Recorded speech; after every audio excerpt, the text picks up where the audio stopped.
get into the subject. Thank you so much for joining us again. We're on the Subject's personalized podcast for incredible learning opportunities for educators and students in K-12 and beyond.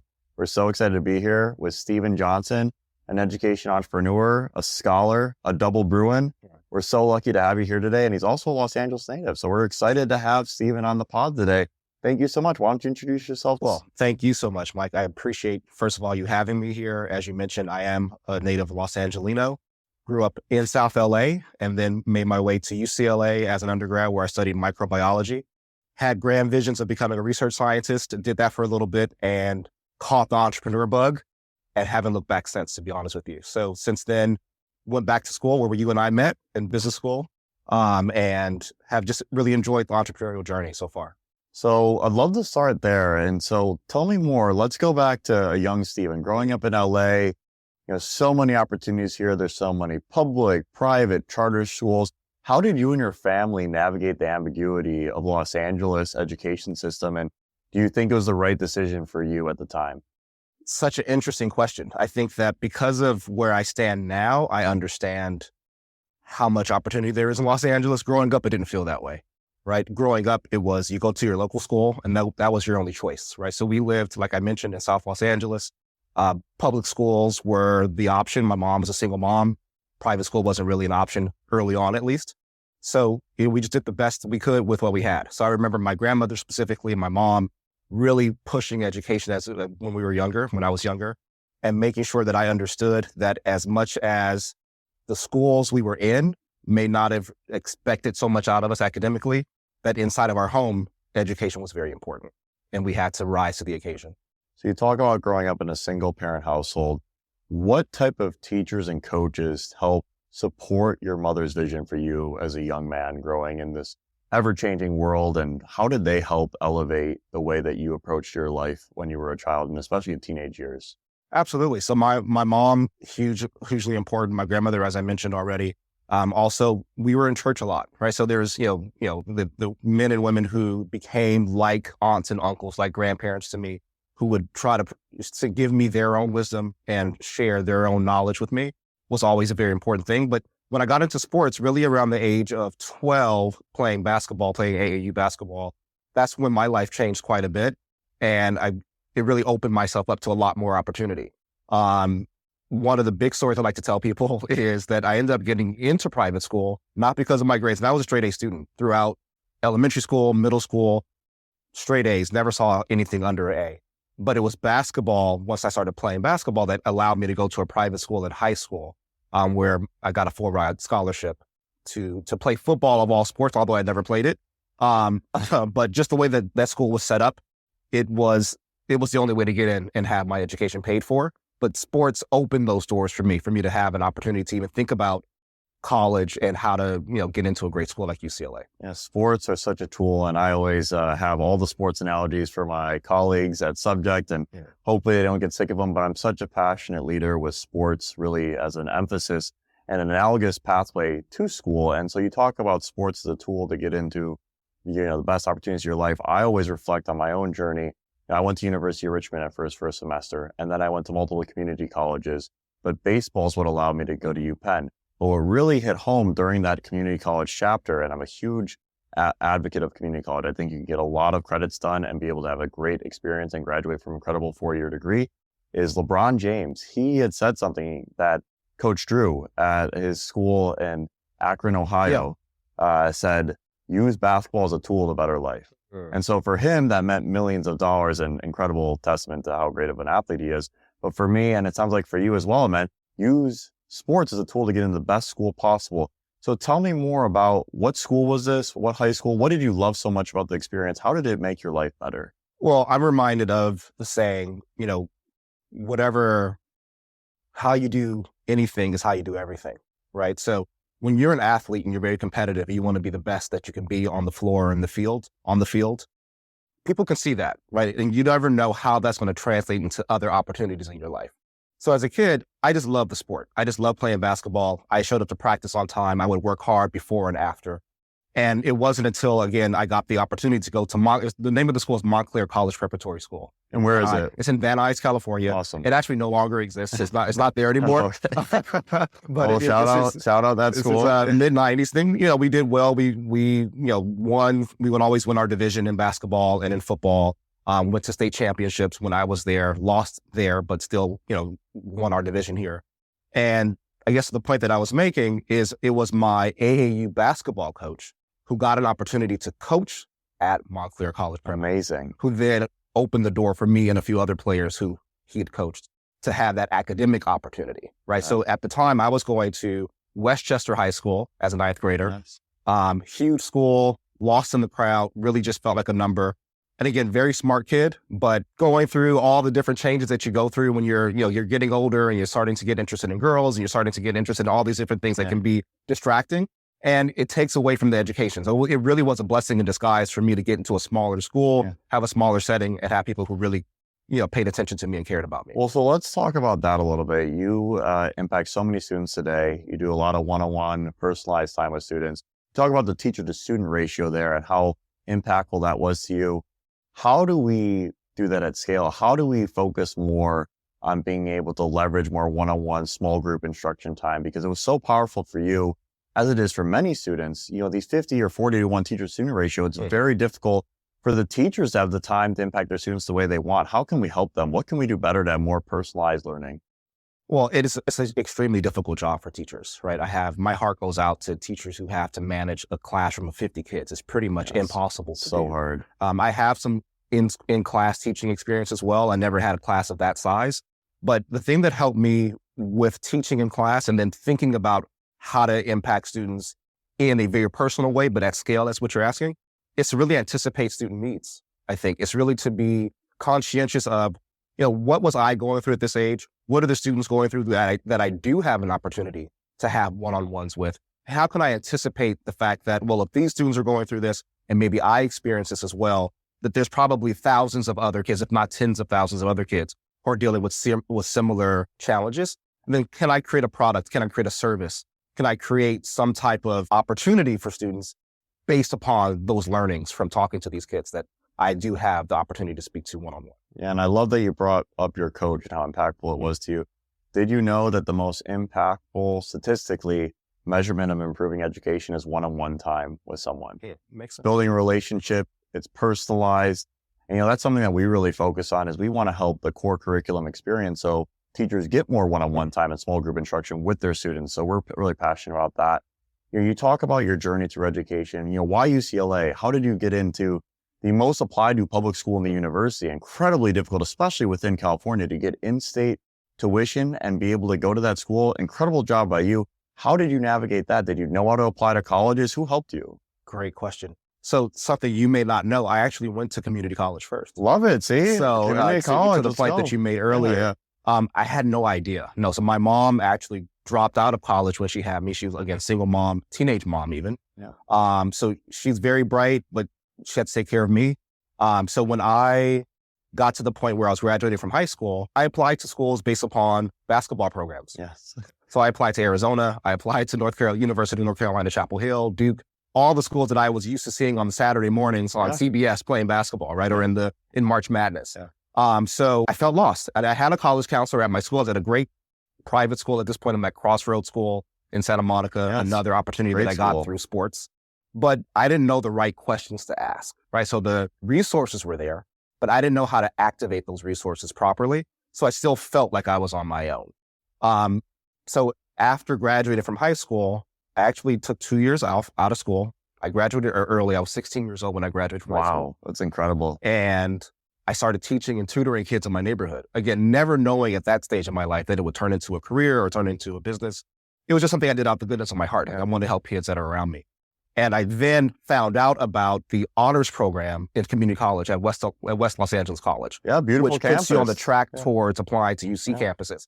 So I got into this program knowing that if I kept my grades high and I did all the things I needed to do, that I'd have a great chance of getting into UCLA. That's exactly what I did. How many times has someone asked you what junior college or community college you graduated from in your career? Never. Yeah. Never. They synonymate you with your UCLA degree. Why do you think more students don't take advantage of the community college pathway and understand how much leverage it creates from a finance perspective and how powerful an avenue it is for you to better explore yourself? I mean, how many folks, you were 16, that's absolutely incredible. Graduating high school at 16, wow, kudos to you. But how many 18-year-olds know what they want to do with their life versus going at 20 years old, you get 2 years done, much cheaper, much more affordable. Why do you think more kids don't take advantage of community college? It's just perspective. It's really all it is. When you're a junior, and these are the kids I work with, right? You're a junior in high school, you're talking to all your buddies. Hey, where are you applying? Where are you going? Right? No one's saying, I'm super excited to go to my local community college, right? No one is saying that, right? That's true. Like, in fact, that's considered like, well, you're the failure. Yeah, in it's peer pressure, right? So it really, I think, comes down to that. So how do you change the narrative and hopefully conversations like this, right? Successful individuals saying, hey, I went that path, nothing wrong with it. You can then transfer to a great school and have a great life, a great career afterward. Can start to change that narrative, because really that's all it is. If more kids understood that, I think the parents would even be appreciative, right? Because they're forking out a lot of times the checks for paying, for paying, those first couple of years. And it really isn't a necessity for you to go to a 4-year, for those first couple of years. Yeah, I totally agree. I think about my own experience. I was a really serious athlete growing up. Loved my high school experience, was, focused on going pro, and ended up coming back to community college and felt very much like a high school Harry, one of those has-beens. As you pointed out, viewed that negatively in the community. Oh, he couldn't make it at the next level. And so he's back at home. And so meanwhile, a month later, you're at, Penn, in my case, you're at Ivy League school. The world views you completely differently. 3 weeks apart, you're the same human being, but it shows you the power of education as a signal. Perfect. Education is not just about educating you and helping you fall in love with learning. And especially today, you can fall in love with learning on YouTube, Khan Academy, incredible free tools everywhere. You're in charge of your own destination, but education is a signal. How do you think about that? How do you help signal the world with your students? How do you help them understand that whether it's right or wrong, people judge you instantaneously when they see you, when they look at you?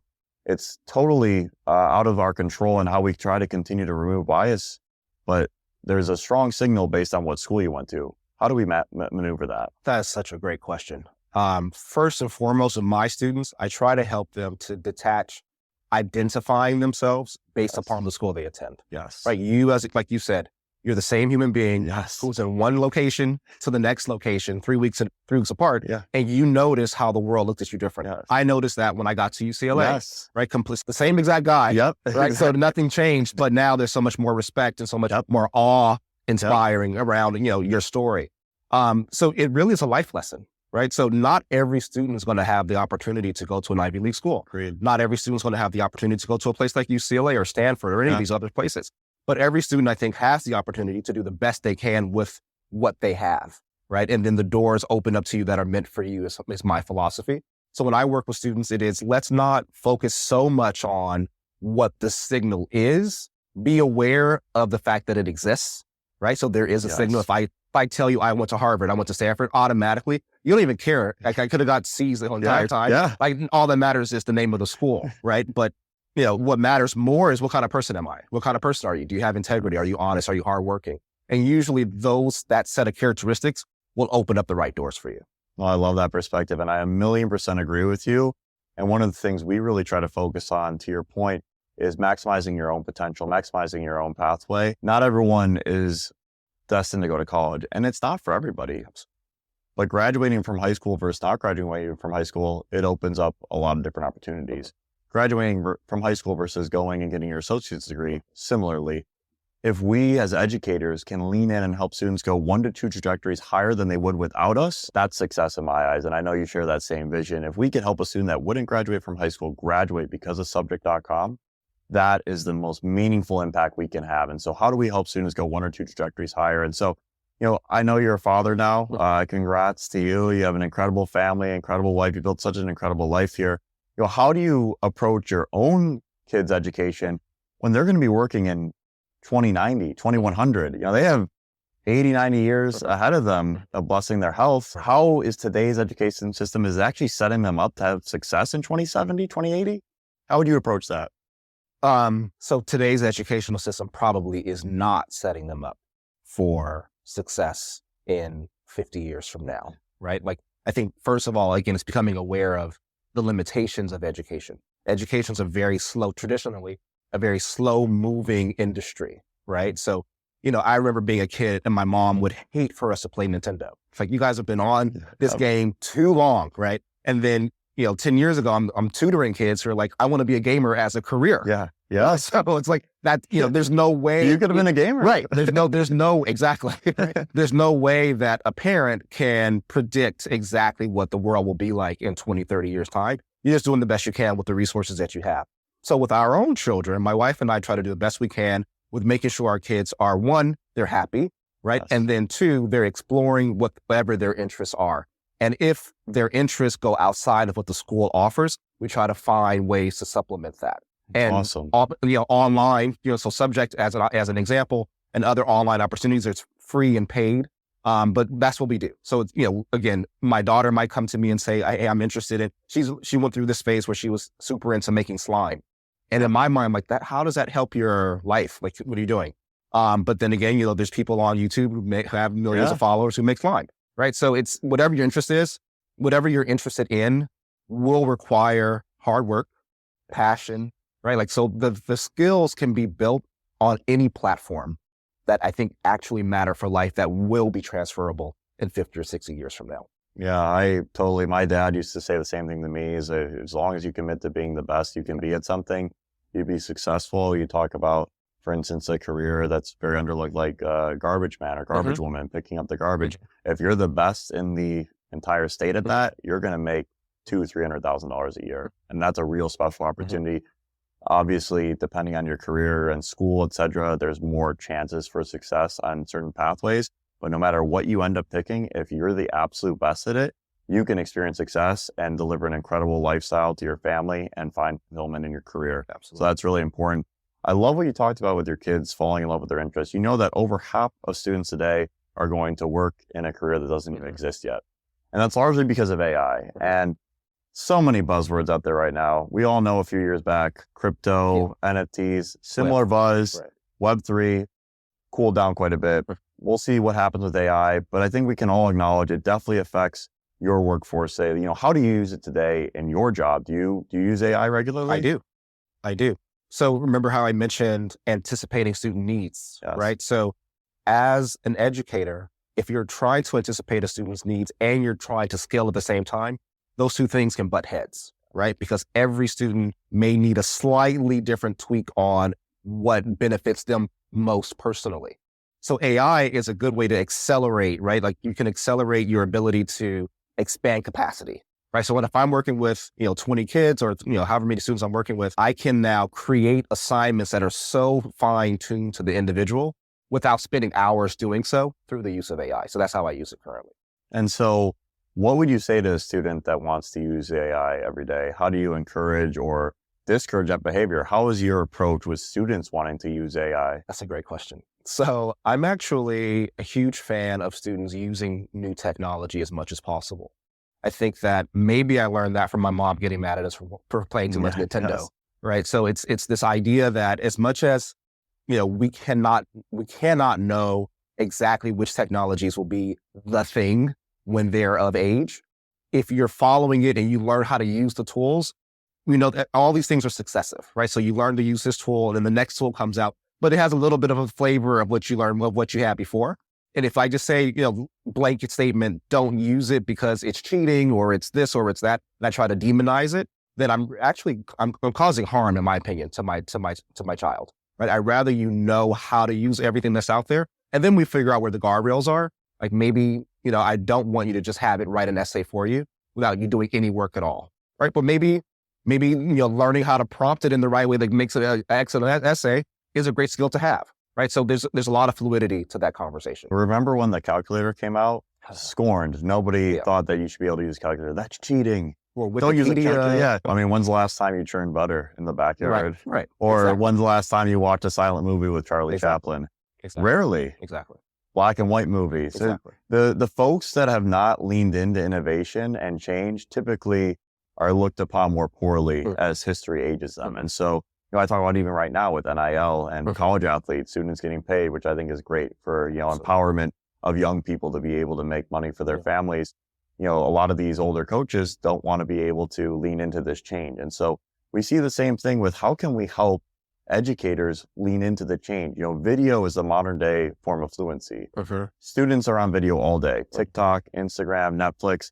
How do we help education lean into the video forward movement? It's really a letting go of the good old days idea, right? It's a letting go of the way that I did it is the best way or was the best way. It is a sense that the person who I'm serving or the community, the population I'm serving, I'm really truly trying to serve them where they are versus trying to cause them to be more like my generation or more like how I did it, right? So using tools, for instance, my 10-year-old son and my 12-year-old daughter, YouTube Shorts, it's a huge challenge in our household because they rather watch continuously than do anything else, right? They don't want to do their homework. They don't want to do chores or anything like that. And so my wife and I have this going conversation of well, do we tell them just shut it off, or do we sit and watch with them? Or do we, figure out okay, well, maybe not this person, but that person, right? So again, there's a lot of fluidity to the conversation because it's so much easier for us to say, well, we didn't do that. Just go pick up a book. Yes. Right? Who uses encyclopedia? When I was a kid, my mom would have us open up Britannica encyclopedia and write a report. But you even know where to find that now? No, I don't, right? So it's just being, again, I think it comes from awareness that the good old days weren't so good. They just were what they were in your life. And those even were controversial probably to the generation prior, right? And that's just how life works, right? So let's be supportive of how things are now and use the tools that we have at our the comfort zone is a dangerous place, and every generation thinks the following generations are soft or lazy. It just seems like it's a typical response to new stimulus and just being envious and nostalgic of your own childhood, which totally understand whether it was great or poor. Everyone has a passionate feeling about their childhood. And so it's something near and dear. I love that you brought that up though, the way that you approach your kids and leaning into what they're doing. Incredible. Sounds like you're such a supportive father, and kudos to you. It's incredible inspiration. You talk about YouTube Shorts, TikTok, these other platforms. That's exactly why Subject tries to have videos that are 5 minutes or less in length always. We want hundreds of videos, so getting the rigor and the time to be able to learn the constitutional mastery, but short form video is how you engage people today. We even have a difficulty paying attention for 20, 30 minutes at a time. So how are we going to expect someone that's grown up with an iPhone to do more than that? But, as we think more about this conversation and, how education has played a path in your life, what would you say has been the thing you've been most thankful that education has awarded you? What are you so indebted in education with? Education taught me how to stick with difficult things. I remember being in a Calculus 2 class, my second year of community college. And I was taking 24 units. Wow. I had to get approved to take over the 18-unit number. But I was being overambitious. Yeah. That's good. That's a good thing. I took Calculus 2. It was a night class. I was there all day, and I started to fail. I was not doing well at this class. And it's I never had not done well at math, especially math. And I had to really look at myself in the mirror and say, well, what are you going to do? Are you going to drop out? Are you going to take a pass, no pass? What are you going to do? Right. So there's been quite a few opportunities. That one was maybe one of the first, but then when I got to UCLA, definitely a few other opportunities where it just causes you to have that moment where everything in you wants to give up, right? Everything in you wants to say, well, maybe this career that I chose for myself isn't the path that I want to go on. And it's really because you're having a hard time with one class or you're having a hard time with one teacher, right? Yes. So a lot of variance there. That's something that, how do you even put a value on having that opportunity as a kid when you're developing and learning yourself to be able to figure out I can push past this and I can find some strength within to still succeed, even though it's difficult. What's your biggest wish for your students or for your kids' education, for your kids who are growing up in your household? What do you wish for them with their educational journeys that you didn't have? Yeah, I think it's exposure, right? So my wife and I were talking recently about, and I think even I brought this up to you recently. I didn't even know about Penn. Yeah. When as a graduating high school senior, right? I didn't know about Brown University. I didn't know about Columbia. I didn't know about these schools, right? And that's just from a school perspective. When I think about my children, they're going to know about these schools because we know about them and we'll share and we'll probably visit and all these things. But it's It's exposure. That's what I want for them. How much can we expose you to so that you can then choose. You have a menu in front of you and you can choose what is it you want to do? What do you want to try? Right. And really to move away from this idea that I grew up with, maybe you grew up with, my wife definitely grew up with, which is choose a thing and stick to it. Right. And like the things that we could choose from as kids were like it's a very short list. Become a doctor, become a lawyer, become a teacher, Very become a policeman. yes. And that was it. Right. Yeah. So, to grow up and to learn that there's so many different career paths out there that are actually very profitable career paths. I want to make sure my kids are exposed to all of that. So we always love ending our conversations with love. What do you love about education? What makes you passionate about education? Why is it something you devote your life to? Education changed my life, right? Hands down, point blank. It's the one thing that, I'm so happy that my parents, my mom and my grandmother gave me, in a sense. Like they gave me this sense that they told me this is the way. There's a lot of other ways that are presented to kids, especially kids in the inner city. And education was the way that was presented to me as a way to escape that life.